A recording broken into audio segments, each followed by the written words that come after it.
Share മുബാറക്ക് നമ്മൾ കൊണ്ടുവന്ന് വെച്ചതിനേക്കാൾ 1/2 സെന്റിമീറ്ററോളം വലുതായിട്ടുണ്ട്.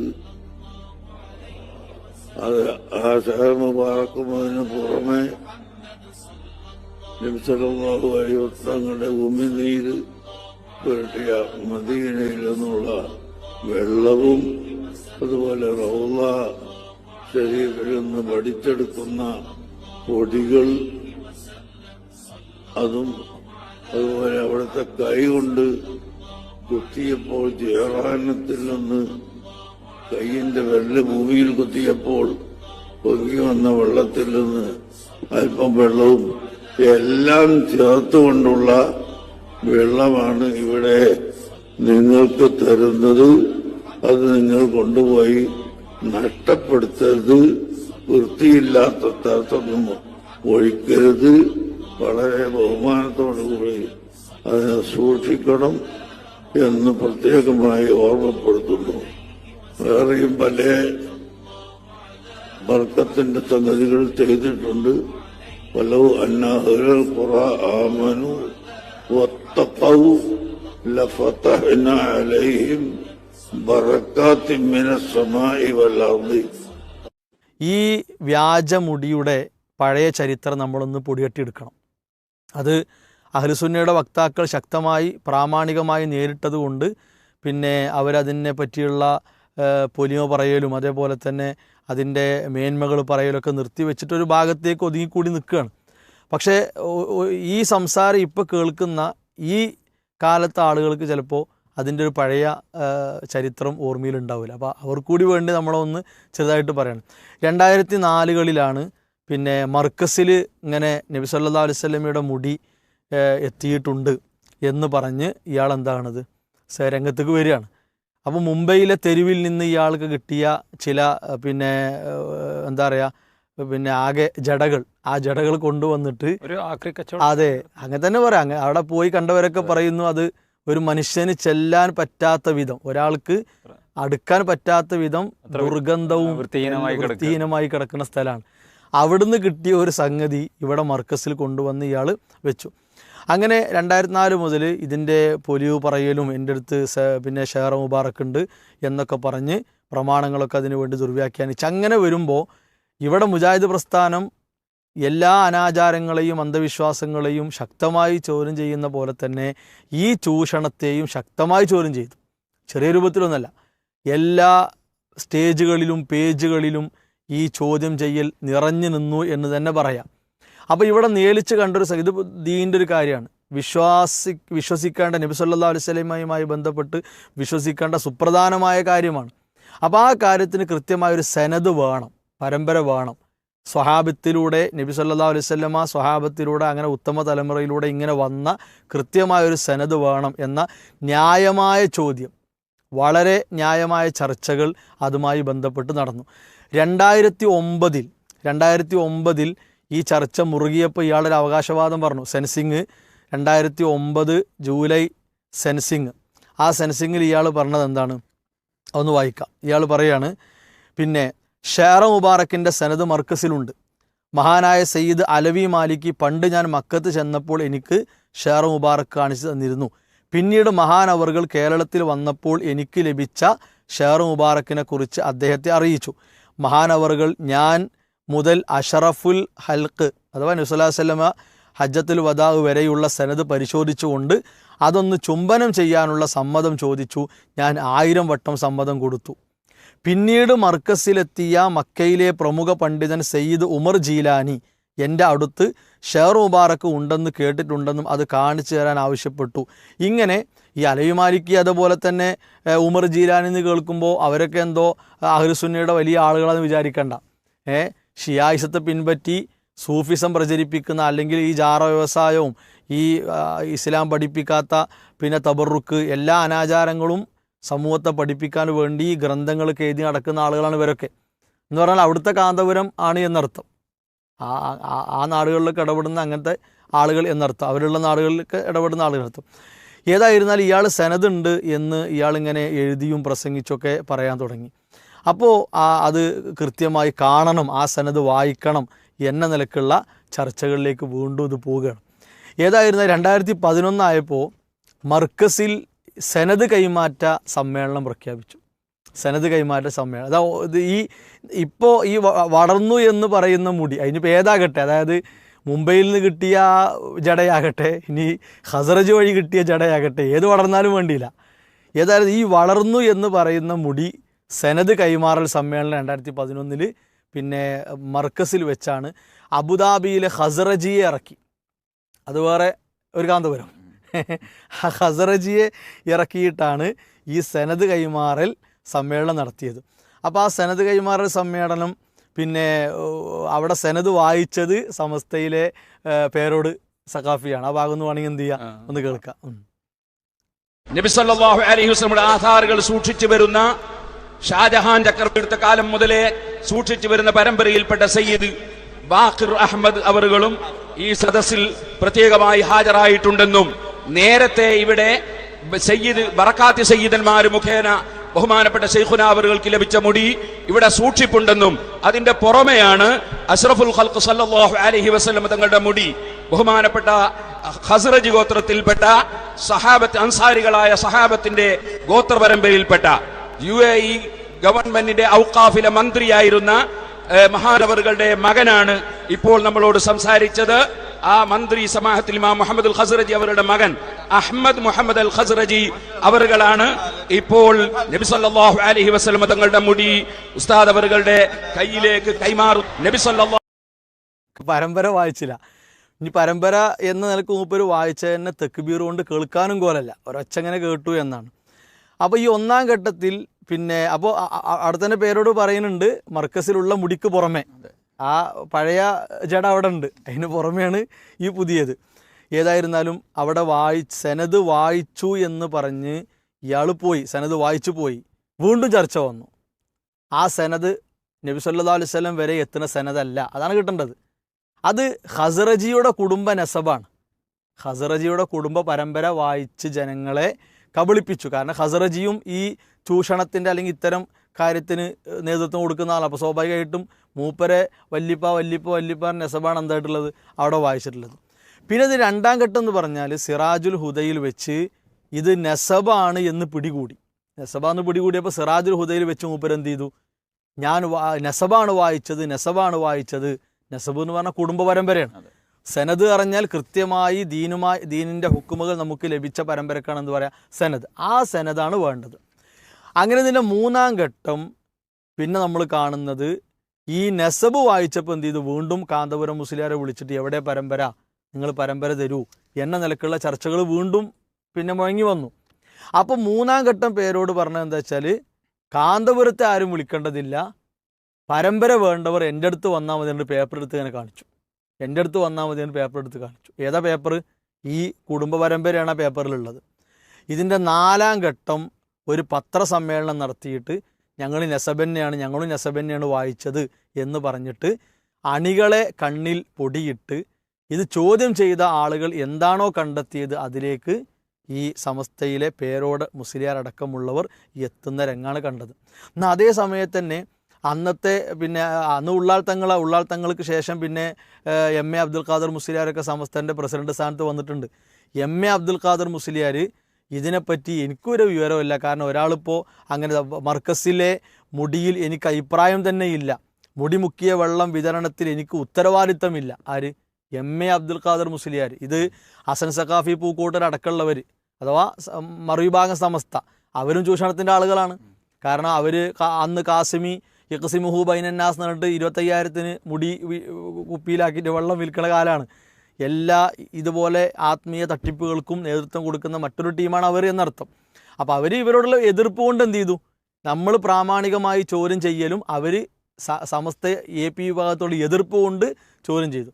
അപ്പോൾ MA മുസ്ലിയാർ പറഞ്ഞിട്ട് ഇയാളിതിൽ പറയുന്നുണ്ട്, ഇത് വാട്സപ്പ് മാസിക എന്ന് പറഞ്ഞിട്ട് ആദർശ പോരാട്ടത്തിന് വേണ്ടി അസം മുസ്ലിയാർ അടക്കമുള്ള പിന്നെ ആ പൂക്കോട്ടൂർ സഖാഫി അടക്കമുള്ളവർ ഇറക്കിയ സാധനമായിരുന്നു.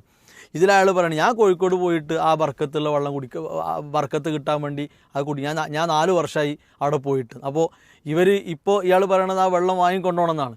പ്രസിഡന്റ് പോലും വാങ്ങാത്തൊരു വെള്ളമാണ്. പൊന്മള എതിർപ്പ് ചെയ്യുന്നു. പൊന്മള ആരാ? ഈ കാന്തപുരം കഴിഞ്ഞ തൊട്ട് താഴെയുള്ള ആളാണ് പൊന്മള.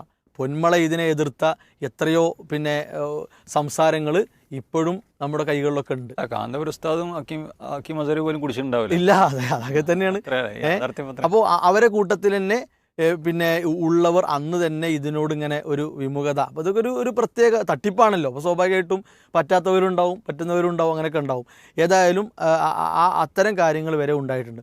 പിന്നെ ഇത് മുന്നോട്ട് പോയി, കുറച്ചുകൂടി മുന്നോട്ട് പോയപ്പോൾ അവിടെ പൊടി വരാൻ തുടങ്ങി, വടി വരാൻ തുടങ്ങി, ചെരുപ്പ് വരാൻ തുടങ്ങി, പാത്രം വരാൻ തുടങ്ങി.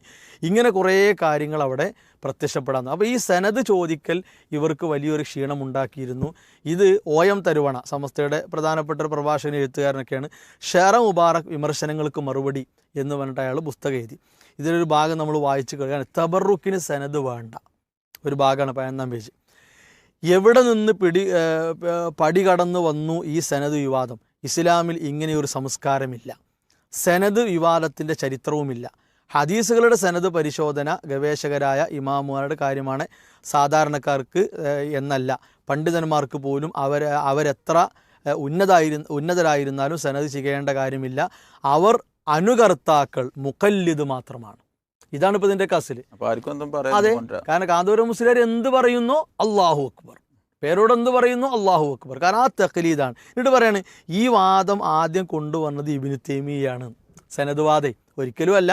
അത് പിന്നെ സ്വഹാബത്തിൻ്റെ കാലം മുതലേ സനദുമായി ബന്ധപ്പെട്ട ഓരോ കാര്യങ്ങൾ, സനദ് ചോദിക്കലുമായി ബന്ധപ്പെട്ട ചർച്ചകളുണ്ട്. ഞാൻ ഇത് വായിച്ചതെന്ന് വെച്ചാൽ ഈ പുസ്തകത്തിൽ പോലും ഇപ്പോൾ ഇത് ഈ വിവാദം ശരിയല്ല, ഞങ്ങളെടുത്താണ്, ഞങ്ങളെ നിലപാടാണ് ശരിയെന്ന് പറയാൻ ഇറക്കിയ പുസ്തകമല്ലേ. ഈ പുസ്തകത്തിൽ പോലും സനദ് എന്ത് ചെയ്യില്ല, ഒന്ന് പ്രസിദ്ധീകരിച്ചില്ല. ഏത് സംബന്ധിച്ചിടത്തോളം കൊടുക്കേണ്ട ആവശ്യമില്ല. അതെ, ശരിയാണ്. പക്ഷെ എന്നാലും ഈ ചോദ്യങ്ങൾക്കിടയിൽ അവരെന്ത് ചെയ്യേണ്ടിയിരുന്നു? ഞങ്ങളെ സനദ് ഞങ്ങളിതാ കാണിച്ചിട്ടുണ്ട്. പേരോടാ പൊക്കി പിടിച്ച പേപ്പറിലെ സനദ് ഉണ്ടല്ലോ, ആ സനദ് ഇതിൻ്റെ 23-ാമത്തെ പേജ് മുതൽ പിന്നെ ഈ പുസ്തകത്തിൻ്റെ ബാക്കിൽ നിന്ന് 23ഓളം പേജ് തബറുക്കുമായി അല്ലെങ്കിൽ ആസാറുമായി ബന്ധപ്പെട്ട ഹദീസുകളും ഒക്കെയാണ്. ആ ചർച്ച ഇൻഷാല്ലാ അവിടെ പറയും. അപ്പോൾ അവിടെ പോലും ആ സനദ് കൊടുത്തില്ല. ഇനി ഇത് തിരുശേഷിപ്പുകൾ എന്ന് പറഞ്ഞിട്ട് അവർ കുറേ ഇത്തരം കാര്യങ്ങൾ, തലപ്പാവ്, ചെരുപ്പ്, പൊടി, വടി എന്ന് പറഞ്ഞുകൊണ്ട് ഇതും സഖാഹിമാരിറക്കിയ പുസ്തകമാണ്. എന്നാൽ ഈ പുസ്തകത്തിലെങ്കിലും അവരെന്ത് ചെയ്യേണ്ടിയിരുന്നു? മാന്യമായിട്ട് ആ സനദ് കൊടുക്കേണ്ടിയിരുന്നു. അതില്ല. എന്നിട്ട് ഇപ്പം അയാൾ എന്ത് ചെയ്യാണ്? ഇത് പൊട്ടിക്കാണത് വളർന്നു, പിന്നെ ഉമിനീര് കിട്ടിയിട്ടുണ്ട്, വെള്ളം കിട്ടിയിട്ടുണ്ട്, പിന്നെ അവിടുന്ന് അടിച്ച് തുടക്കണം. നമ്മൾ ചോദിക്കണമെന്ന് വെച്ചാൽ ഇപ്പോൾ സാധാരണക്കാർ ഹജ്ജിനും ഉംറക്കും അധികമായി പോകുന്നൊരു കാലമാണ് അല്ലേ. അവിടെ പോയ സംസം വെള്ളം കിട്ടുന്നുണ്ട്. ഇപ്പോൾ ഇയാൾ പറഞ്ഞ പോലെയാണെങ്കിൽ ഈ എല്ലാം പാടെ ചേർത്ത് ഒരു ചേരുവ വെള്ളം അവിടെ ഉണ്ടോ? അല്ല, അതുകൂടി കൊടുക്കണമല്ലോ. കാരണം അവിടെ ഈ പിന്നെ പൊടിയും കാര്യങ്ങളും അടിച്ച് അതൊക്കെ വെള്ളം തുടച്ചുകൊണ്ട് അവിടെ വൃത്തിയാക്കി പോകാന്നല്ലാതെ ആരാ അതൊക്കെ പഠിച്ചു കണ്ട് വെക്കുന്നത്? ഒന്ന്. രണ്ട്, ഇത് ദീനാണ്. ഇത് പുരോഹിതന്മാർക്ക് കളിക്കാനുള്ള മതമല്ല, ദീനാണ്. അപ്പോൾ കൃത്യമായ സനദും കാര്യങ്ങളും ഹാജരാക്കിയേ മതിയാകും. അതില്ലാതെ ഈ കാര്യത്തെ ജനങ്ങൾക്കിടയിലേക്ക് ഇറക്കാൻ പറ്റില്ല, ചോദിച്ചുകൊണ്ടേയിരിക്കും. അതുപോലെ തന്നെ ഇപ്പോൾ ഖുലഫായിൻ്റെ കാലഘട്ടത്തിൽ എന്തൊക്കെ മാറ്റങ്ങൾ, ദീനുമായി മാറ്റങ്ങൾ അഥവാ സാമൂഹികമായി ഇസ്ലാം അനുവദിച്ച ഒരുപാട് മാറ്റങ്ങൾ കൊണ്ടുവന്ന കാലം ഖലീഫുമാരുടെ കാലം. ആ കാലത്ത് പോലും നബി സല്ലല്ലാഹു അലൈഹി വസല്ലമയുടെ ആസാറുകൾ സൂക്ഷിക്കാൻ വേണ്ടി എന്തെങ്കിലും ഒരു പരിഷ്കരണം അവർ കൊണ്ടുവന്നു? ഒരു പള്ളിയിൽ പ്രത്യേകമായിട്ട് അവരത് സൂക്ഷിച്ചു വെച്ചോ? ഇല്ല. ഉത്തമ തലമുറ എന്ന് വിശേഷിപ്പിക്കപ്പെട്ടവർ ഈ കാര്യങ്ങൾക്ക് വേണ്ടി എന്തെങ്കിലും ചെയ്തോ? അതേപോലെ അഹ്ലുസുന്ന വൽ ജമാഅയുടെ ഇതുവരെയുള്ള പണ്ഡിതന്മാർ അവരെന്തെങ്കിലും ഈ കാര്യങ്ങൾക്ക് ചെയ്തോ? ഇല്ല. ഇപ്പോൾ ഒരു ഗ്രാൻഡ് മീലാദി എന്നും പറഞ്ഞിട്ട് പ്രത്യേകം ഒരു പിന്നെ സംവിധാനം അതിനു വേണ്ടി. പിന്നെ അതുമല്ല, 40 കോടിയുടെ പള്ളി ഇതിന് വരുന്നു പറഞ്ഞിട്ട് അത് 2012 ഇയാൾ എന്ത് ചെയ്തു? സ്വപ്നനഗരിയിൽ വെച്ച് ആ പള്ളിയുടെ തുടക്കം കുറിക്കാനൊക്കെ പറഞ്ഞുകൊണ്ട് വലിയ പരിപാടിയൊക്കെ നടത്തി ജനങ്ങളെ പൊട്ടീസാക്കി എല്ലാ സ്ഥലത്തും ഫ്ലക്സൊക്കെ വെച്ചുകൊണ്ട് ഇന്ന് ആ പള്ളി എവിടെയും കാണാനില്ല. ഇന്നിപ്പോൾ അതെല്ലാം പാടെ കൂട്ടിയിട്ടാണ് ഈ ബിസിനസ് സാമ്രാജ്യത്തിൽ എന്ത് ചെയ്യണത്? ഒരു പ്രത്യേക സംവിധാനമൊക്കെ ഒരുക്കിയിട്ട് ഇത് കൊണ്ട് നടക്കുക. അപ്പോൾ ഇത്തരം ചൂഷണങ്ങളിൽ ജനങ്ങൾ വീഴാൻ പാടില്ല. എന്നിട്ട് അയാൾ ഒരായത്ത് ഓതണം, വലോ അന്ന അഹ്ലൽ ഖുറ ആമനു വത്തഖു എന്ന ആയത്ത്, സൂറത്ത്. പിന്നെ ഈ ആയത്ത് ഓതിയിട്ട് മൂപ്പര് സ്ഥാപിക്കണം എന്താ വെച്ചാൽ, നിങ്ങൾ ഈ കൊണ്ടുപോണ വെള്ളം വൃത്തിയുള്ള സ്ഥലത്ത് വെക്കണം. കാരണം അത് വളരെ ബറക്കത്താക്കപ്പെട്ട വെള്ളമാണ്, ഈമാനും തഖ്വയും കിട്ടാനൊക്കെ ഉള്ള വെള്ളമാണെന്ന് പറഞ്ഞിട്ടാണ് ഇത് കൊണ്ടുവരുന്നത്. ശരിക്ക് ഈ ആയത്തിന് ഇബ്നു കസീർ റഹിമഹുല്ലാഹ് കൊടുത്ത ഷറഹ് ഇയാൾ വായിച്ചിട്ടുണ്ടെങ്കിൽ ഇയാൾക്ക് എന്തെങ്കിലും ഒരു ആത്മാർത്ഥ ദീനിനോടുണ്ടെങ്കിൽ ഇയാൾ ഇത് പറയില്ല. കാരണം അവിടെ ഇബ്നു കസീർ റഹിമഹുല്ലാഹ് പറഞ്ഞതെന്ന് വെച്ചാൽ, ആമനത്ത് ഖുലൂബുഹും ബിമാ ജാഅത്തുഹും ബിർ റുസുൽ വസദ്ദഖത്ത് ബിഹി വത്തബഅതുഹു എന്നാണ്. പ്രവാചകന്മാർ കൊണ്ടുവന്നതിനോട് വിശ്വസിച്ച് അതിനെ സത്യപ്പെടുത്തി വത്തഖൗ ബി ഫിഅലി ത്വആത്തി വതർക്കിൽ മുഹറമാത്ത്, നിഷിദ്ധങ്ങളൊക്കെ ഒഴിവാക്കി അനുസരണങ്ങളൊക്കെ ചെയ്ത് തഖ്വ കാണിച്ച് ജീവിക്കണം എന്നാണ് ഈ ആയത്ത് പഠിപ്പിക്കുന്നത്. അതിൻ്റെ നേർവിപരീതം ഇയാൾ ചെയ്യണത്. എന്നിട്ട് ഈ ആയത്ത് ഓതിയിട്ട് ഈ ചൂഷണത്തിന് തെളിവുണ്ടാക്കുക എന്ന് പറയുമ്പോൾ ഇത് സമൂഹത്തെ തീർത്തും വഞ്ചിക്കലാണ്. അതുകൊണ്ട് ഇത്തരത്തിലുള്ള ചതികളിൽ സമൂഹം അകപ്പെടാൻ പാടില്ല എന്നാണ് വളരെ വിനയത്തോടെ നമുക്ക് പറയാനുള്ളത്. ഞാൻ ഈജിപ്തിൽ കെയ്റോയിൽ പഠിച്ചുകൊണ്ടിരിക്കുന്ന സമയമാണ്. അന്ന് ഈ ലൈവ് ബ്രോഡ്കാസ്റ്റിംഗ് ഒക്കെ തുടങ്ങുന്ന ഒരു കാലവും കൂടെയാണ്. ബൈലക്സ് മെസ്സഞ്ചറാണ് പ്രധാനമായിട്ട് അന്നുള്ളത്. അപ്പോൾ ബൈലക്സ് മെസ്സഞ്ചറിൽ ലൈവായിട്ട് അന്ന് നടക്കുന്ന ഒരു കാരന്തൂർ മർക്കസിൻ്റെ ഒരു കോൺവൊക്കേഷൻ, ഒരു സമ്മേളനത്തിൽ വമ്പിച്ച കൊട്ടും കൊരവയുമുള്ള വലിയൊരു സമ്മേളനമായിരുന്നു. അപ്പോൾ ആ സമ്മേളനം സ്വാഭാവികമായിട്ടും അവിടുത്തെ ഒരു പൂർവ്വ വിദ്യാർത്ഥി എന്ന നിലയ്ക്ക് ഞാൻ കെയ്റോയിൽ നിന്ന് കണ്ടുകൊണ്ടിരിക്കുക. അപ്പോൾ പെട്ടെന്നൊരു ബ്രേക്കിംഗ് ന്യൂസ്, ആ സമ്മേളനത്തിൻ്റെ ഒരു പ്രധാന സവിശേഷത നബി സല്ലല്ലാഹു അലൈഹി വസല്ലം തങ്ങളുടെ ഒരു തിരുകേശം എന്ന് പറഞ്ഞ് ഒരു വിശിഷ്ട വസ്തു കാന്തപുരം അബൂബക്കർ മുസ്ലിയാർക്ക് കിട്ടിയിട്ടുണ്ട്, അതിവിടെ കൈമാറുകയാണ് എന്ന് പറഞ്ഞിട്ട്. അതിൻ്റെ മുന്നേ തന്നെ, ഇത് 2011 ഇതിൻ്റെ മുന്നേ തന്നെ ഒരു 3-4 വർഷങ്ങൾക്ക് മുമ്പ് അദ്ദേഹത്തിന് വേറെ ഒരു കേശം ലഭിച്ചിട്ടുണ്ട്. പക്ഷേ അതൊന്നും ഈ രീതിയിൽ വലിയ വാർത്താ പ്രാധാന്യം കിട്ടിയിട്ടില്ല. 2011 രണ്ടാമത്തെ ഒരു മുടിയാണ് വരുന്നത്. അത് അബുദാബിയിൽ നിന്നാണ് വരുന്നത്. അവിടെയുള്ള ഒരു പഴയ മന്ത്രിയുടെ മകൻ അഹമ്മദ്, മുഹമ്മദിൻ്റെ മകൻ അഹമ്മദ്, മന്ത്രിയായിരുന്ന മുഹമ്മദിൻ്റെ മകൻ അഹമ്മദ് എന്ന് പറയുന്ന ഒരു ചെറുപ്പക്കാരൻ. അദ്ദേഹം ഒരു ബിസിനസ്സുകാരനാണെന്ന് പിന്നീട് മനസ്സിലാവുന്നു. ഇമ്മാതിരി ആത്മീയ മേഖലയിൽ തട്ടിപ്പ് ബിസിനസ്സുകാരൻ. അങ്ങനെ അദ്ദേഹം കൈമാറുന്ന മുടിയാണ്. അതിന് നബി സല്ലല്ലാഹു അലൈഹി വസല്ലം തങ്ങൾ വരെ എത്തുന്ന കൈമാറ്റ ശൃംഖല ഉണ്ട് എന്ന് പറഞ്ഞ് അത് പരമ്പര സനത് ഈ സ്റ്റേജിൽ വെച്ച് വായിക്കുകയും ചെയ്യും. അത് വായിക്കുന്നത് പേരോട് അബ്ദുറഹ്മാൻ സഖാഫിയുമാണ്. വലിയ ആവേശത്തിൽ ആളുകൾ തക്ബീർ വന്ന വലിയ പണ്ഡിതന്മാരവിടെ ഉണ്ട്. അപ്പം എല്ലാവരും ഈ സമസ്തയെ അനുകൂലിക്കുന്ന കാന്തപുരത്തിൻ്റെ ഇഷ്ടക്കാരായ ആളുകളൊക്കെ വലിയ താല്പര്യത്തിൽ അത് ഏറ്റെടുത്തു. ഞാനടക്കം. ഞാൻ അൽഹംദുലില്ലാ കെയ്റോയിൽ നമ്മുടെ ഉസ്താദാണ് സത്യത്തിൻ്റെ വഴിയിലുള്ളത് എന്നതിൻ്റെ ഒരു അടയാളം കൂടിയായിട്ട് ഇതിനെ കാണുകയും ഒരു വേള കണ്ണുനീർ പൊഴിക്കുക പോലും ചെയ്തവരാണ്. കാരണം അൽഹംദുലില്ലാ ഇത്രയും വലിയൊരു അനുഗ്രഹം കേരളത്തിൽ മറ്റാർക്കും കിട്ടിയിട്ടില്ലല്ലോ. ആ ഒരു ത്രില്ലിൽ നിൽക്കാം. ആ സമയത്ത് കേരളത്തിലേക്ക് എനിക്ക് തിരിച്ചു വരേണ്ടി വന്നു. കാരണം ഈജിപ്തിൽ ലഹളമൊക്കെ ഉണ്ടാകുന്ന ഒരു സമയം രൂപപ്പെട്ടു. ഞാൻ നാട്ടിലേക്ക് വന്നപ്പോൾ സ്വാഭാവികമായിട്ടും ഇവിടെ ഈ വാർത്തകളുണ്ട്. ഇങ്ങനെ ഒരു ന്യൂസ് സ്പ്രെഡായ പശ്ചാത്തലത്തിൽ ഉടനെ തന്നെ മറുചേരിയിലുള്ള എല്ലാ ആളുകളും പ്രതികരിക്കുമല്ലോ. അവരുടെ ആശയക്കാർ തന്നെയായ EK വിഭാഗത്തിലെ ആളുകൾ ശക്തമായി പ്രതികരിച്ചു. പിന്നെ മുജാഹിദ് ജമാഅത്ത് വശത്തൊക്കെയുള്ള ആളുകളൊക്കെ അവരുടെ നിലപാട് പറഞ്ഞു. നമ്മളാണെങ്കിൽ അതിൽ ഉറച്ചു നിൽക്കണം. കാരണം ഉസ്താദ് ഇങ്ങനെ ഒരു വ്യാജ സംഗതിക്ക് മാർക്കറ്റ് ചെയ്യുകയില്ല. ചിന്തിക്കാൻ നമുക്ക് പറ്റുന്നൊരു സമയമല്ല. മാത്രമല്ല, നാട്ടിൽ വന്നപ്പോൾ എനിക്ക് വേറെ ചില ആവശ്യങ്ങൾക്ക് വേണ്ടി ഒരു UAE യാത്ര ചെയ്യേണ്ടി വന്നു. വേറെ ആവശ്യങ്ങൾക്ക് വേണ്ടിയിട്ട്, ഇതിന് വേണ്ടിയിട്ടല്ല. അങ്ങനെ ആ സമയത്ത് UAEയിൽ പോയി. അബുദാബിയിലാണ് അവിടുത്തെ എനിക്ക് താമസിക്കാനൊക്കെയുള്ള സൗകര്യം ചെയ്തു തന്നിരുന്നത് അവിടെയുള്ള കാരന്തൂർ മർക്കസിൻ്റെ അബുദാബി കമ്മിറ്റിയുടെ പ്രസിഡന്റ് ഉസ്മാൻ സഖാഫി തിരുവത്ര. ഞങ്ങളടുത്ത ബന്ധമായിരുന്നു. ബന്ധം അടുത്ത കാലം വരെ കീപ്പ് ചെയ്തിരുന്നു. ഇപ്പോൾ ബന്ധമില്ല. അപ്പോൾ അദ്ദേഹത്തിൻ്റെ വീട്ടിലാണ് എൻ്റെ താമസം വരെ.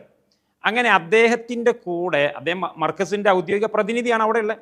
അപ്പോൾ അദ്ദേഹത്തോട് ഞാൻ പറഞ്ഞു, ബഹുമാനപ്പെട്ട ഉസ്താദ് അവർകൾ വലിയ പ്രതിരോധത്തിലാണ്. എല്ലാ വിഭാഗം ശത്രുക്കളും അദ്ദേഹത്തിനെതിരിൽ കടന്നാക്രമിക്കണം. അപ്പോൾ അതുകൊണ്ട് നമുക്ക് വളരെ സിമ്പിളായിട്ട് അബുദാബിയിൽ തന്നെ ഉള്ള ഈ തിരുകേശം കൈമാറിയ അഹമ്മദ് ഹസ്രജിയുടെ വീട് ഇവിടെ അടുത്താണ്, വെളിപ്പാട് അകലെയാണ്. ഒന്ന് പോയിട്ട് അദ്ദേഹവുമായി സംസാരിക്കുകയും ഇതിൻ്റെ ഒറിജിനൽ സനദിൻ്റെ കോപ്പി ഒന്ന് വാങ്ങിയിട്ട് ഉസ്താദിന് അയച്ചു കൊടുക്കാം. നമ്മുടെ നാട്ടിൽ ചെറുപ്പക്കാരായ ഖണ്ഡന പ്രസംഗത്തിന് പോകുന്ന ആളുകൾക്കൊക്കെ എത്തിച്ചു കൊടുക്കാം. മറുഭാഗത്തുള്ള ആളുകളുടെ വിമർശനങ്ങൾക്ക് മുമ്പിൽ വിയർക്കാതെ രംഗത്തെ നേരിടാമെന്ന് വിചാരിച്ചുകൊണ്ട് പോയതാണ്. പോയപ്പോൾ സത്യത്തിൽ നമ്മൾ വിചാരിക്കുന്ന പ്രതികരണമല്ല ഉണ്ടായത്. ഞാൻ ചുരുക്കി പറയണം. അദ്ദേഹം കുറേ സംസാരിച്ചതിന് ശേഷം പറഞ്ഞു, എൻ്റെ കയ്യിൽ ഒരുപാട് ശേഷിപ്പുകളുണ്ട്. ഇത് മാത്രമല്ല, ഒരുപാട് ശേഷിപ്പുകൾ അദ്ദേഹത്തിൻ്റെ കയ്യിൽ എണ്ണി പറയുകയാണെങ്കിൽ ഇപ്പോൾ നമുക്ക് സമയം കിട്ടില്ല. ഇതിൻ്റെ എല്ലാം കൈമാറ്റ ശൃംഖല സനത് എൻ്റെ കൈവശമുണ്ട്. പക്ഷേ അതെല്ലാം ഞാനൊരു ബുക്കാക്കി പ്രിൻ്റ് ചെയ്യാൻ വേണ്ടി ബെയ്റൂത്തിൽ കൊടുത്തതാണ് എന്ന് പറഞ്ഞു. അപ്പോൾ ഞാൻ ചോദിച്ചു, ശരി, നല്ല കാര്യം. കാരണം എല്ലാവർക്കും അറിയാലോ, കേരളക്കാർക്ക് മാത്രമല്ലല്ലോ. അപ്പോൾ ഏതായാലും അത് നല്ലൊരു കാലുവെപ്പാണ്. പക്ഷേ ആ ബുക്ക് നമ്മുടെ കൈവശത്തിൽ കിട്ടലെപ്പോഴാണെന്ന് ചോദിച്ചു.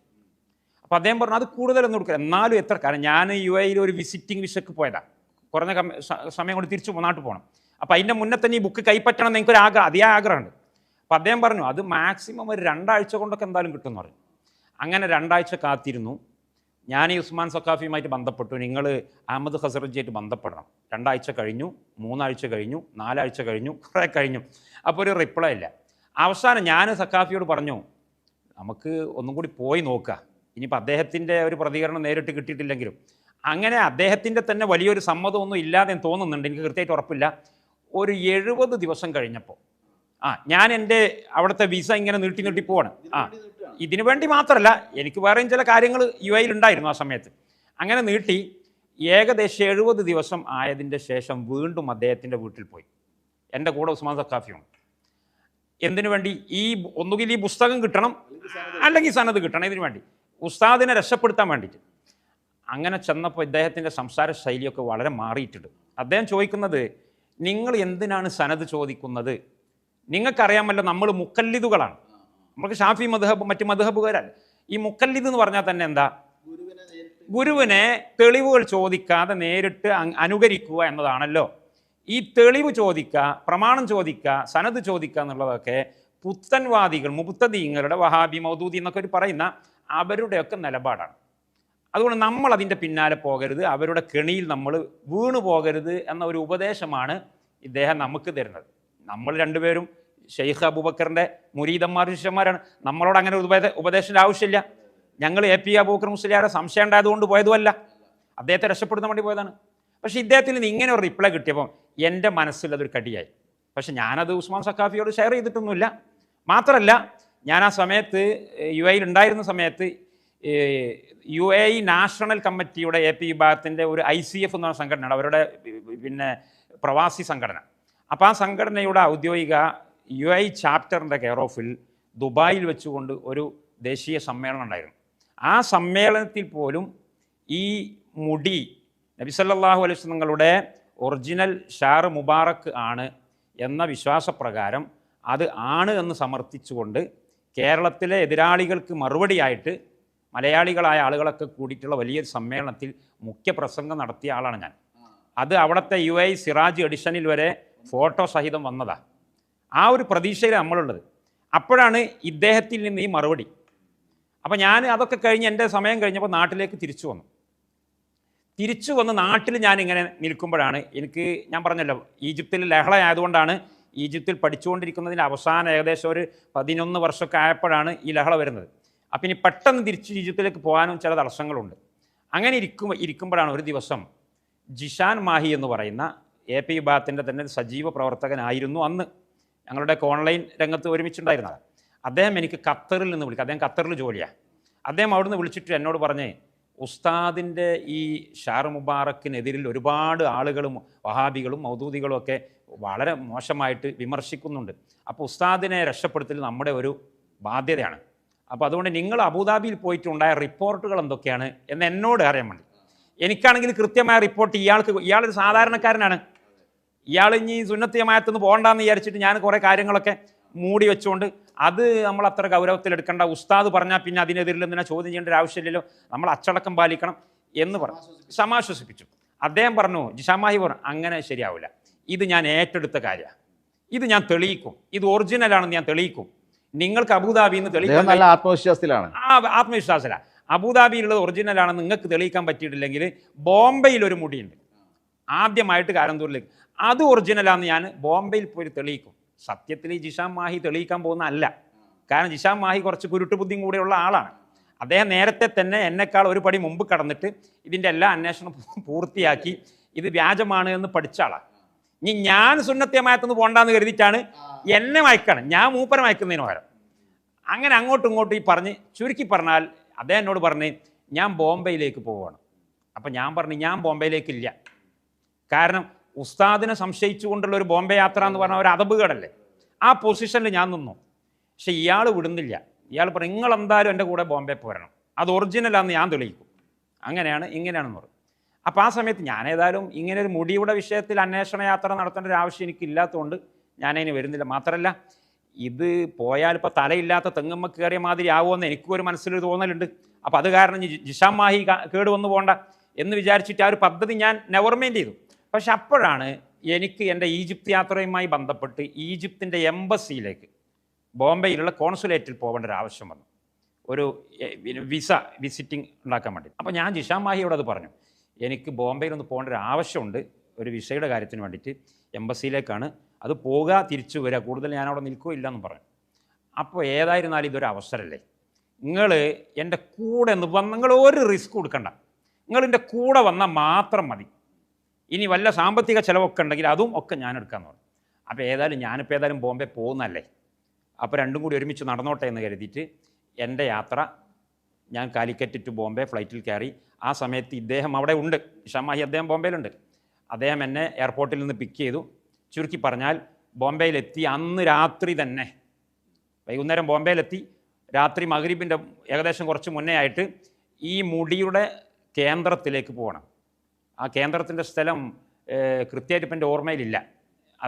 ആളെ പേര് ഇക്ബാൽ ജാലിയവാല എന്നാണ്. അപ്പോൾ വലിയൊരു കാര്യപ്പെട്ട ആളായിരിക്കുമെന്നൊക്കെ വിചാരിച്ചിട്ടാണ് പോകുന്നത്. തീവണ്ടി കയറി അവിടെ പോയി ഇവിടെ പോയി, എവിടെയും ഒരു കടലാസിൽ ഒരു സ്ലിപ്പിൽ അഡ്രസ്സൊക്കെ ഉണ്ട്. ഈ അഡ്രസ്സൊക്കെ നോക്കിയിട്ട് എത്തുന്നിടത്തൊന്നും ഇയാളില്ല. അവസാനം ഒരു പൊളിഞ്ഞു വീഴാനായ ഒരു പഴയ ബിൽഡിങ്ങിൻ്റെ അടുക്കൽ ഞങ്ങളൊരു വണ്ടി ഇറങ്ങി.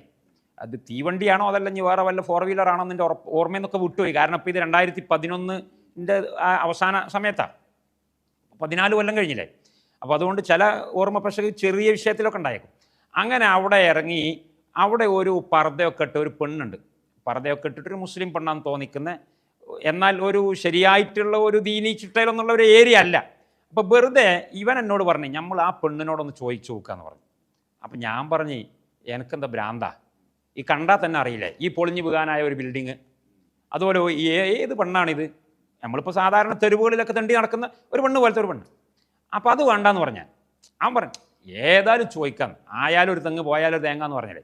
അങ്ങനെ ഇയാൾ ഈ പെണ്ണിനെ സമീപിച്ചിട്ട് ഈ അഡ്രസ്സ് പറഞ്ഞു, ഇക്ബാൽ ജാലിയവാല, ആ സ്ട്രീറ്റിൻ്റെ പേര്, അത് ഈ ബിൽഡിങ്ങിൽ തന്നെ, തേടിയ വള്ളി കാലിൽ ചുറ്റി എന്ന് പറഞ്ഞ മാതിരി അത് ഈ ബിൽഡിങ്ങിൽ തന്നെയാണ് എന്ന് പറഞ്ഞു. ഇതിൻ്റെ 4ാം നിലയിലോ 3ാം നിലയിലിട്ട്. അപ്പോൾ ഞങ്ങൾക്കത് വിശ്വസിക്കാൻ പറ്റില്ല. ഈ പൊളിഞ്ഞു വീകാനായ ഖറാബ ഈ ബിൽഡിങ്ങിലോ. ഈ പെണ്ണ് പറഞ്ഞത് വിശ്വസിക്കാൻ നമുക്ക് പ്രയാസമുണ്ടല്ലോ. മാത്രമല്ല ഇത് സാഹചര്യങ്ങൾ തിരുവേഷം സൂക്ഷിക്കുന്ന ഒരാളെ വീടല്ലേ. അപ്പം ചുരുക്കി പറഞ്ഞാൽ അവൻ പറഞ്ഞു, ഏതായാലും കയറി നോക്കുക ഉസ്താദേ. അങ്ങനെ ചവിട്ടി കോണി ചവിട്ടി കയറി ഇതിൻ്റെ മുകളിൽ കയറി. ഞാൻ ഈ വിഷയങ്ങളൊന്നും പബ്ലിക്കിൽ എവിടെയും പറഞ്ഞതല്ല, എനിക്കറിയാം. അതുപോലെ ആദ്യമായിട്ട് പറയാണ്. അതെ, ഇത് ആദ്യമായിട്ടാണ് ഞാൻ പബ്ലിക്കിൽ വന്ന് പറയുന്നത്. 10-15 വർഷമായിട്ട് പുറത്തെവിടെയും പറഞ്ഞിട്ടില്ല. സംഘടനയുടെ ഉള്ളിലുണ്ടായിരുന്ന ഉന്നതരായ ചില ആളുകളോട് ഒരു മസ്ലഹത്തിന് വേണ്ടി ഞാനിത് ഷെയർ ചെയ്തിരുന്നു. പക്ഷെ അത് വേറെ ചില ആളുകൾ റെക്കോർഡ് ചെയ്ത് ലീക്കാക്കിയതിൻ്റെ പേരിൽ പല പ്രശ്നങ്ങളുണ്ടായി. ഞാൻ അതിലൊരു നോട്ടപ്പുള്ളിയായി. എന്നെ അവർ അതിൻ്റെ പേരിൽ വഹാബി, മൗദൂദി, മുനാഫിക്ക് എന്നൊക്കെ പറഞ്ഞ് ബടി അടച്ചു പിണ്ടം വെച്ചു. അത് മറ്റൊരു വിഷയം. പക്ഷേ ഇപ്പോൾ ഞാനിത് ചോദിച്ചതുകൊണ്ട്, സാഹചര്യം വളരെ ഗുരുതരമായതുകൊണ്ട് മാത്രം, ഇതൊരു അമാനത്തും കൂടെ ആയതുകൊണ്ട്, കാരണം ഇദ്ദേഹത്തിൻ്റെ കാരണമായിട്ട് ഒരുപാട് ആളുകൾ വഞ്ചിക്കപ്പെടുന്നു മാത്രമല്ല, അള്ളാഹുവിൻ്റെ ദീനിൽ നിന്നു തന്നെ അദ്ദേഹത്തിൻ്റെ പ്രസ്ഥാനത്തിലുള്ള ആളുകൾ മുർത്തദ്ദായി, ലിബറലുകളായി, വിരോധികളായി, ദൈവനിഷേധികളായിട്ട് മാറാനുള്ള ഒരു വലിയ കാരണമായിട്ട് വഴിവിട്ടു പോവാണ്. ഒരാൾ സമസ്തയിൽ നിന്ന് പോയിട്ട് മുജാഹിദുക്കോ ജമാഅത്തുക്കോ പോകുന്നൊന്നും അല്ല ഇവിടെ വിഷയം. അല്ലെങ്കിൽ ഒരു സംഘടനയിൽ നിന്ന് വേറൊരു സംഘടനയിൽ പോകുന്ന അല്ല ഇവിടെ വിഷയം. ഇസ്ലാമിൻ്റെ ബോർഡറിൽ നിന്ന് തന്നെ ഈ സംഘടനകളോടൊന്നും ബഹുമാനം ഇല്ലാതെ, ഒരു പണ്ഡിതനെയും വകവെക്കാതെ, അള്ളാഹു റസൂൽ എന്നൊക്കെ കേൾക്കുമ്പം ഒരു പുച്ഛ മനോഭാവം വരുന്ന രീതിയിൽ കാര്യങ്ങളെ ഇദ്ദേഹം ബിസിനസ് വൽക്കരിക്കുമ്പോൾ ഇത് ഇനി എത്ര കാലം നമ്മൾ പറയാതിരിക്കും? അദ്ദേഹത്തോടുള്ള ഒരു കമ്മിറ്റ്മെൻറ്റ് കാരണമായിട്ട്, അദ്ദേഹത്തോട് എനിക്ക് കമ്മിറ്റ്മെൻ്റ് ഒക്കെ ഉണ്ട്, പക്ഷേ അതിനേക്കാൾ വലിയ കമ്മിറ്റ്മെൻറ്റ് അള്ളാഹുവിനോടും റസൂലിനോടും അള്ളാഹുവിൻ്റെ ദീനിനോടും ഉണ്ട് എന്നുള്ളതിൽ ഒരു തർക്കവുമില്ല. അദ്ദേഹം മരിക്കുന്നതിന് മുമ്പ് നന്നാവട്ടെ എന്ന് ആഗ്രഹിക്കുന്ന ആളാണ്. അദ്ദേഹത്തിൻ്റെ അനുയായികളിൽപ്പെട്ട ആളുകൾ തന്നെ. അതിലേറെ ഞാനത് ആഗ്രഹിക്കുന്നുണ്ട്. കാരണം നമുക്ക് കമ്മിറ്റ്മെൻ്റ് ഉള്ള ഒരാളാണ്, നമ്മളെ പലപ്പോഴും സഹായിച്ച ഒരാളാണ്. അദ്ദേഹം നാശമായി പോകണമെന്ന് ഒരിക്കലും നമ്മൾ ആഗ്രഹിക്കുന്നില്ല. അദ്ദേഹം നന്നാവട്ടെ. ഈ സമുദായത്തിൽ അദ്ദേഹം ഉണ്ടാക്കി തീർത്തിട്ടുള്ള ഭിന്നിപ്പും ഛിദ്രതയും അദ്ദേഹത്തെ കൊണ്ട് തന്നെ അള്ളാഹു പരിഹരിക്കട്ടെ എന്നൊക്കെയാണ് നമ്മൾ ആഗ്രഹിക്കുന്നത്. പക്ഷേ അങ്ങനെയല്ല അദ്ദേഹത്തിൻ്റെ പോക്ക്. രോഗബാധിതനായി അവശനായി കിടക്കുന്ന ഈ സമയത്ത് പോലും കൊടിയ ദീനീ വിരുദ്ധ പ്രവർത്തനങ്ങളും മതവിരുദ്ധതയിലേക്ക് പാവപ്പെട്ട അനുയായികളെപ്പോലും കൊണ്ടു ചാടിക്കുന്ന രീതിയിലുള്ള യാതൊരുവിധ പരിസരബോധവും ഇസ്ലാമിക പ്രസ്ഥാനത്തോടുള്ള കൂറുമില്ലാതെ മുന്നോട്ട് പോയിക്കൊണ്ടിരിക്കുമ്പോൾ ഇതൊക്കെ പറയേണ്ടി വരുന്നതാണ്. അങ്ങനെ ഈ ബിൽഡിങ്ങിൻ്റെ മുകളിൽ കയറി. കയറി ചെന്ന് നോക്കുമ്പോൾ അവിടുത്തെ പരിസരം ഒന്നും കാണുമ്പോൾ ഒരു നിലക്കും നമുക്ക് ഒരു മുസ്ലിമായ മനുഷ്യൻ, ഒരു നോർമൽ മുസ്ലിമായ മനുഷ്യൻ താമസിക്കുന്ന സ്ഥലമാണെന്ന് നമുക്ക് അംഗീകരിക്കാൻ കഴിയില്ല. അത്രയും വൃത്തികെട്ട പരിസരം. ഒരു കയ്യും കാലും തേച്ച് കഴുകി നിസ്കരിക്കുന്ന മനുഷ്യനെ കണ്ടാൽ നമുക്കറിയാലോ, അതുപോലും അവിടെ ഇല്ല. അങ്ങനെ ഞങ്ങൾ അന്വേഷിക്കുന്ന ആള് ആ വീട്ടിൽ ആ സമയത്തില്ല. അദ്ദേഹം പുറത്തവിടെ പോയതാ. അദ്ദേഹത്തിൻ്റെ പാദസേവകരായ ചില ആളുകൾ അവിടെ പുറത്തിരിക്കുന്നുണ്ട്. വിഷയം ചോദിച്ചപ്പോൾ ഈ വീട് അയാളുടെ വീട് തന്നെയാണെന്ന് ഉറപ്പായി. അയാൾ എപ്പോഴാണ് വരിക? കുറച്ച് കഴിഞ്ഞാൽ വരും. അങ്ങനെ ഞങ്ങൾ കുറച്ച് മിനിറ്റുകൾ, ഒരു അരമണിക്കൂറോളൊക്കെ കാത്തിരുന്നിട്ടുണ്ടാവും. അങ്ങനെ അദ്ദേഹം വന്നു. ഒരു ലുങ്കി തുണി മാത്രം എടുത്തിട്ട്, കുപ്പായോ ബനിയോനോ തലയിൽ തൊപ്പിയോ അങ്ങനത്തെ ഒന്നുമില്ല, ഒരു ലുങ്കി തുണി എടുത്തിട്ട് ഒരാൾ. അയാൾ വന്നിട്ട് ആ വന്ന റൂമിൻ്റെ ഉള്ളിൽ വേറെ ഒരു ചെറിയ റൂമുണ്ട്. ആ റൂമിൻ്റെ ഉള്ളിലേക്ക് കയറി. ഇനി പിന്നീട് പറയാനുള്ള വിഷയം എനിക്ക് പബ്ലിക്കിൽ പറയാൻ പ്രയാസമുള്ള വിഷയമാണ്. കാരണം ചില വ്യക്തികളെക്കുറിച്ച് ചില വിഷയങ്ങളൊക്കെ പറയുമ്പോൾ നമുക്കതിൽ പരിമിതികളുണ്ട്. അദ്ദേഹത്തെക്കുറിച്ച് സ്ത്രീകൾ ഒറ്റക്ക്, കാണാൻ കോലമുള്ള സ്ത്രീകൾ ഒറ്റക്ക് റൂമിൻ്റെ ഉള്ളിലേക്ക് വരിക, പർദ്ദയൊക്കെ ധരിച്ച് നിക്കാബൊക്കെ ഇട്ട് ഒരു പെൺകുട്ടി, 17-18 വയസ്സുകാരിയായ ഒരു കുട്ടി സ്വന്തമായിട്ട് ഈ ചെറിയ റൂമിൻ്റെ ഉള്ളിലേക്ക് പോവുക, എന്നിട്ട് വാതിലടച്ചു പൂട്ടുക ഇയാളുടെ. എന്നിട്ട് ഇതൊന്നും ഞാൻ പുറത്തെവിടെയും പറഞ്ഞിട്ടില്ല. ഇത് സംഘടനാ നേതാക്കളോടൊക്കെ പലരോടും പറഞ്ഞിട്ടുണ്ട്. പക്ഷേ ഇപ്പോൾ ഞാൻ പറഞ്ഞല്ലോ, ഇത് പറയാണ്ടായ ഒരു കാരണം ചില വലിയ ദുരന്തങ്ങളെ അമർച്ച ചെയ്യാൻ വേണ്ടി, ഇസ്ലാം ദീനിനെ ജനങ്ങളുടെ മനസ്സിൽ ഉറപ്പിച്ചു നിർത്താൻ വേണ്ടി ചിലത് പറയേണ്ടി വരുന്നതാണ്. അങ്ങനെ 1/2 മണിക്കൂർ ഞങ്ങളവിടെ കാത്തിരിക്കണം. ഇതിന് ഞങ്ങൾ 3 പേര് സാക്ഷിയാണ്. അതിൽ 2 പേർ ഇപ്പോഴും സമസ്ത ആശയത്തിൽ പോകുന്നവരാണ്. ഞാനാണ് സമസ്തയിൽ നിന്ന് വിട്ടത്. ബാക്കി 2 പേർ സാക്ഷികളായ 2 പേർ, ഒരാൾ ബാത്തവിയാണ്, അദ്ദേഹം കരുവാരക്കുണ്ട് സ്വദേശിയാണ്, മറ്റൊരാൾ ജിഷാൻ മാഹി എന്ന് പറഞ്ഞ ആളാണ്. ഇതിൽ ജിഷാൻ മാഹി ഇപ്പോഴും സജീവ സമസ്ത ആശയക്കാരനാണ്. ഒരു പടി 110കാരൻ എന്ന് വേണമെങ്കിൽ പറയാം. മറ്റേ ആളുടെ അവസ്ഥ കൃത്യമായിട്ട് എനിക്കറിയില്ല, പക്ഷേ അദ്ദേഹവും സമസ്തക്കാരൻ തന്നെ ആയിരിക്കാനാണ് ഒരു 99% സാധ്യത ഞാൻ കാണുന്നത്. അങ്ങനെ ഈ 2 പേര് സാക്ഷികളുണ്ട്. ഞാൻ കെട്ടിക്കൂട്ടി പറയുന്നതല്ല, വേണമെങ്കിൽ അവരോട് ചോദിച്ചു നോക്കാം. 1/2 മണിക്കൂറോളം ഞങ്ങൾ അവിടെ കാത്തിരുന്നു.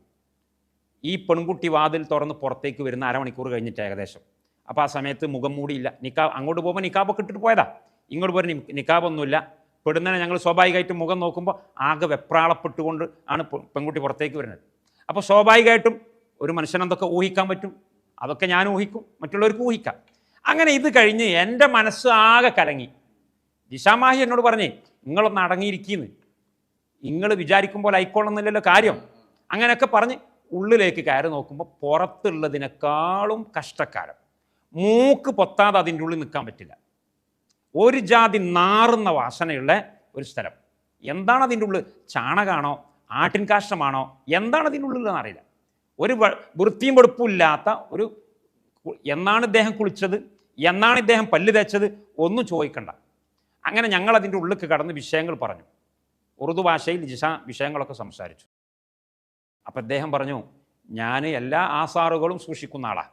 ആദം നബി അലൈഹിസ്സലാമിൻ്റെ കാലം മുതലുള്ള എല്ലാ അമ്പിയാക്കന്മാരുടെയും ഔലിയാക്കന്മാരുടെയും ശേഷിപ്പുകൾ എൻ്റെ അടുക്കലുണ്ട്. മൊയ്തീൻ ഷെയ്ഖിൻ്റെതുണ്ട്, ആ ഷെയ്ഖിൻ്റെതുണ്ട്, ഇതൊക്കെ ഉണ്ട്. ഇതൊക്കെ എവിടെ വെച്ചത്? ഇത് വെച്ച സ്ഥലങ്ങളൊക്കെ മൂപ്പരിങ്ങനെ ചൂണ്ടിക്കാണിച്ചിട്ട് തപ്പി നോക്കിയിട്ട് കുറേ അവിടെയാണ്, കുറേ എവിടെയാണ്, കുറേ കട്ടിലിൻ്റെ അടിയിലാണ്, ഇങ്ങനെ ഓരോന്നോരോന്നെടുത്ത് കാട്ടിത്തരാം. എന്നിട്ട് ഇതൊക്കെ ഇദ്ദേഹം, ഈ ജിഷാൻ മാഹി എന്ന് പറയുന്ന ആളെന്ത് ചെയ്യുന്നുണ്ട്? റെക്കോർഡ് ചെയ്യുന്നുണ്ട് സ്വകാര്യമായിട്ട്. ഓൻ അതൊക്കെ ഞാൻ പറഞ്ഞല്ലോ, നേരത്തെ തന്നെ മനസ്സിൻ്റെ ഉള്ളിൽ ഈ കാര്യങ്ങളെക്കുറിച്ചൊക്കെ ധാരണ രൂപീകരിച്ച ആളാണ്. അപ്പം അതിൽ എൻ്റെ വോയിസുകളൊക്കെ വരും. ഞാനിങ്ങനെ ഗദ്ഗതപ്പെടുന്നുണ്ടല്ലോ. എന്താ മലയാളത്തിൽ പറഞ്ഞാൽ ഇയാൾക്ക് തിരിയില്ലല്ലോ. അപ്പം ഞാൻ മലയാളത്തിൽ തന്നെ ഇയാളെ മുമ്പിൽ ഇതൊക്കെ പറയുന്നുണ്ട്. എന്താ പടച്ചോനെ ഈ കാണുന്നത്, നമ്മൾ എവിടേക്കായി പോകുന്നതെന്നൊക്കെ ഇതൊക്കെ റെക്കോർഡിങ്ങിൽ വരുന്നുണ്ട്. അങ്ങനെ ചുരുക്കി പറഞ്ഞാൽ ഞങ്ങൾ പുറത്തേക്ക് ഇറങ്ങി കുറേ അന്വേഷണമൊക്കെ നടത്തിയതിന് ശേഷം പിന്നെ ഞാനില്ലാതെ ഈ ജിഷാൻ മാഹി മാത്രമായിട്ട് പിറ്റേന്ന് വീണ്ടും ഇയാളടുക്കൽ പോയി. പിറ്റേന്ന് വീണ്ടും ഇയാളടുക്കൽ പോയപ്പം ഒരു സ്പ്രേൻ്റെ കുപ്പിയും അതുപോലെ കുറച്ച് കാശും പല സാധനങ്ങളും കൊടുത്തിട്ട്, ഇയാൾക്ക് അതൊക്കെ ആവശ്യമാണ്. പിന്നെ ഇയാൾക്കൊരു ഇതും കൊടുത്തു, ATM കാർഡ്. ഇതിൻ്റെ ATM കാർഡാണ്, നിങ്ങളെ കയ്യിൽ നിന്നോട്ടെ, അത് ഡ്യൂപ്ലിക്കേറ്റാന്ന് തോന്നുന്നുണ്ട്, നിങ്ങൾക്ക് എപ്പോൾ വേണമെങ്കിലും പൈസ പിൻവലിക്കാമെന്നൊക്കെ പറഞ്ഞപ്പോൾ ഇയാൾക്ക് വളരെ സന്തോഷമായി. ഇയാൾ എന്ത് ചെയ്തു? ഒരു കെട്ട് മുടി ജിഷാൻ എടുത്തു കൊടുത്തു. 18 മുടി എന്നാണ് പറയുന്നത്. അള്ളാഹു, ഞാനത് കണ്ടിട്ടില്ല, എണ്ണി നോക്കിയിട്ടില്ല.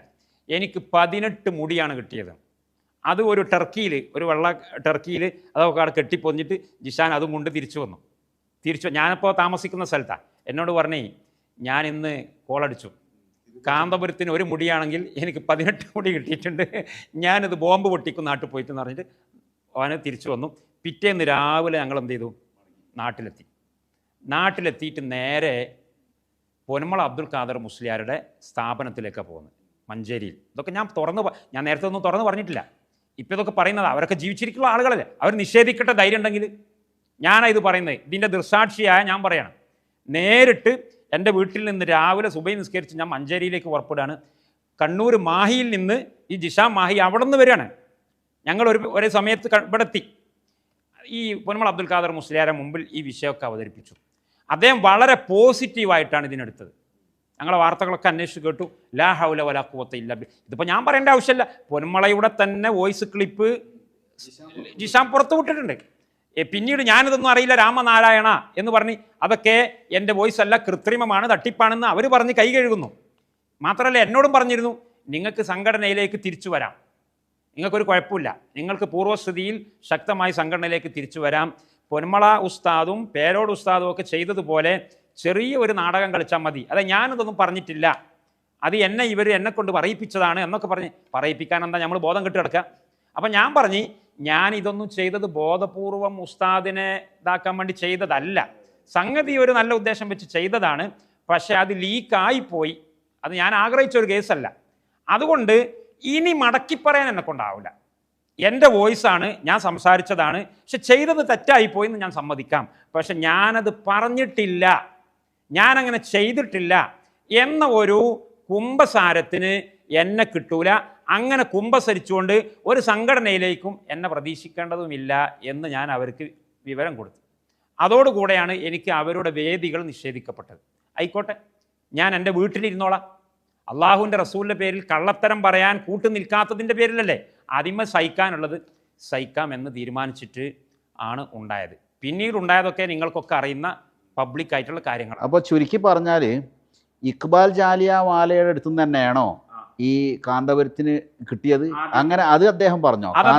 അതെ അതെ അതെ, ഇക്ബാൽ ജാലിയവാലയുടെ അടുക്കൽ നിന്നാണ് എന്നത് ഇക്ബാൽ ജാലിയവാലയും സമ്മതിച്ചതാണ്, അത് കാന്തപുരം മുസ്ലിയാരും സമ്മതിച്ചതും തുറന്നു പറഞ്ഞതുമാണ്.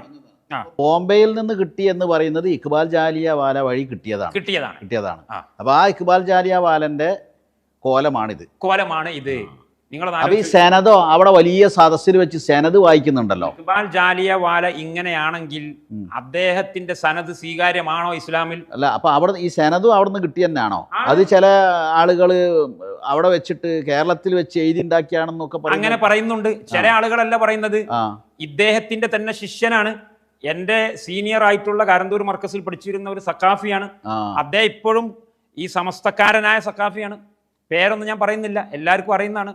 അദ്ദേഹം നേരിട്ട് എന്നോടടക്കം ഞാൻ അല്ലാത്തവരോടും പറഞ്ഞിട്ടുണ്ട്, ഉസ്താദ് സനദ് എഴുതാൻ പറഞ്ഞു. എന്നിട്ട് ഇവരിങ്ങനെ കൃത്യമായിട്ട് സനദ് ഉണ്ടാക്കി. ഇദ്ദേഹം സെക്രട്ടറിയാണ്, അബൂബക്കർ മുസ്ലിയാരുടെ പ്രൈവറ്റ് സെക്രട്ടറിയാണ്, അദ്ദേഹത്തിന്റെ ക്ലർക്കും മറ്റൊക്കെ ജോലി ചെയ്ത ആളാ. അപ്പൊ നീ ഒരു സനദ് എഴുതി ഉണ്ടാക്കും. ഈ ഹസറജിയുടെ അടുത്ത് നിന്ന് കിട്ടിയതും ബോംബ രണ്ടും രണ്ടിനും സനദില്ല. ഇനി സനദ് ഉണ്ടായാൽ തന്നെ ഇദ്ദേഹത്തെ പോലുള്ള ഒരാൾ സനദിൽ ഉണ്ടായാൽ ഇസ്ലാമിക വ്യവഹാരം അനുസരിച്ച് അപ്പൊ ഇവിടെ വലിയ ഉസ്താദെ ആളുകൾക്കൊരു തെറ്റിദ്ധാരണ ഉണ്ട്, സനദ് ഉണ്ടായാൽ മതി. അത് വിമർശകരിൽ ചിലർ പോലും അങ്ങനെ തെറ്റിദ്ധരിച്ചിട്ടുണ്ട്. അതെ അതെ, എന്തെങ്കിലും ഒരു ഇസ്ലാമിൽ സനദ് ഉണ്ടായാൽ പോരാ, സനദ് ഉണ്ടായാലാണ് ആ സനദ് പരിശോധിക്കാൻ പറ്റുള്ളൂ. അഥവാ ആ സനദിൽ വിശ്വസ്തരായ ആളുകളുണ്ടോ, ആ വഞ്ചകന്മാരുണ്ടോ, കള്ളന്മാരുണ്ടോ, അധർമ്മികളുണ്ടോ, ഇതൊക്കെ പരിശോധിച്ചിട്ട് ഏതെങ്കിലും ഒരാൾ ഉണ്ടായാൽ ആ സനദ് സ്വീകാര്യമല്ല, തള്ളപ്പെടും.